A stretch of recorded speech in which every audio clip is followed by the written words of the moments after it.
श्री कृष्ण भगवान द्वारका में रानी सत्यभामा के साथ सिंहासन पर विराजमान थे। निकट ही गरुड़ और रुद्र और सुदर्शन चक्र भी बैठे हुए थे। तीनों के चेहरे पर दिव्य तेज झलक रहा था। बातों ही बातों में रानी सत्यभामा ने श्री कृष्ण से पूछा कि हे प्रभु, आपने त्रेता युग में राम के रूप में अवतार लिया था। सीता आपकी पत्नी थी, क्या वे मुझसे भी ज़्यादा सुंदर थीं? द्वारकाधीश समझ गए कि सत्यभामा को अपने रूप का अभिमान हो गया है। तभी गरुड़ ने कहा कि भगवान, क्या दुनिया में मुझसे भी ज़्यादा तेज गति से कोई उड़ सकता है? इधर सुदर्शन चक्र से भी नहीं रहा गया और वे भी कह उठे, हे भगवान, मैंने बड़े बड़े युद्धों में आपको विजयश्री दिलवाई है, क्या इस संसार में मुझसे भी शक्तिशाली कोई है? भगवान मन ही मन मुस्कुरा रहे थे। वे जान रहे थे कि उनके इन तीनों भक्तों को अहंकार हो गया है और इनका अहंकार नष्ट करने का समय आ गया है। ऐसा सोचकर उन्होंने गरुड़ से कहा कि हे गरुड़, तुम हनुमान के पास जाओ और कहना कि भगवान राम माता सीता के साथ उनकी प्रतीक्षा कर रहे हैं। गरुड़ भगवान की आज्ञा लेकर हनुमान को लाने चले गए। इधर श्री कृष्ण ने सत्यभामा से कहा कि हे देवी, आप सीता के रूप में तैयार हो जाएं। और स्वयं द्वारकाधीश ने राम का रूप धारण कर लिया। मधुसूदन ने सुदर्शन चक्र को आज्ञा देते हुए कहा कि तुम महल के प्रवेश द्वार पर पहरा दो और ध्यान रहे कि मेरी आज्ञा के बिना महल में कोई प्रवेश न करे।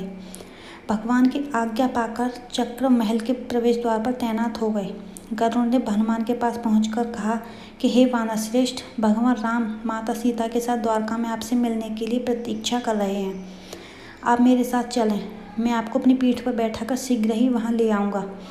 हनुमान ने विनयपूर्वक गरुड़ से कहा, आप चलिए, मैं आता हूँ। गरुड़ ने सोचा, पता नहीं अब बूढ़ा वानर कब पहुँचेगा।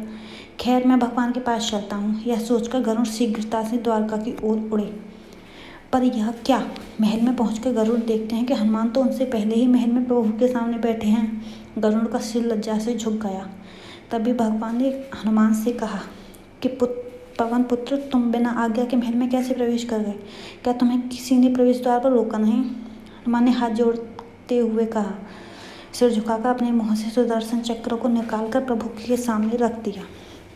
हनुमान ने कहा कि प्रभु, आपसे मिलने से मुझे इस चक्र ने रोका था, इसलिए इसे मुंह में रख आपसे मिलने आ गया। मुझे क्षमा करें।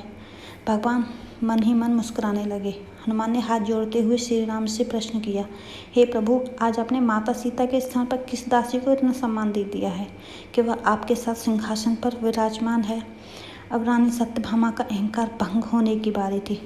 उन्हें सुंदरता का अहंकार था जो पल भर में चूर हो गया था। रानी सत्यभामा, सुदर्शन चक्र व गरुड़ जी तीनों का गर्व चूर चूर हो गया था। वे भगवान की लीला समझ रहे थे। तीनों की आंखों से आंसू बहने लगे और भगवान के चरणों में झुक गए। अद्भुत लीला है प्रभु की। अपने भक्तों के अहंकार को अपने भक्त द्वारा ही दूर किया उन्होंने। जीवन में कभी भी अहंकार नहीं करना चाहिए। जरूरी नहीं कि आज जो आपके पास है वह कल भी होगा। अपने अंदर जरा सा भी अगर अहंकार आने लगे तो स्वयं ठाकुर जी हमसे दूर हो जाते हैं। ठाकुर जी को निस्वार्थ भक्तों की ही ज़रूरत है, अहंकारी की नहीं। तो दोस्तों, ये कहानी आपको कैसी लगी? अगर अच्छी लगी हो तो वीडियो को लाइक और चैनल को सब्सक्राइब करना ना भूलें।